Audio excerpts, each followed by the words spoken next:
ഒരു സ്വപ്നം പോലെ കൺമുന്നിൽ കണ്ടേ പല നാളായി കാക്കും ആശകൾ കലിതുള്ളും കടലും ഇരുളടയും കാടും വഴിയായി തീർന്നീ യാത്രയിൽ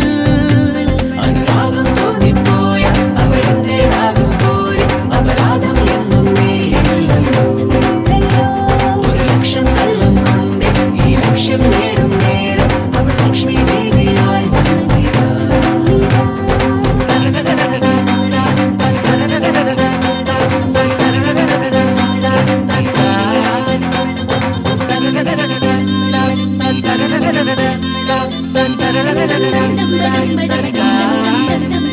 ഒരു സ്വപ്നം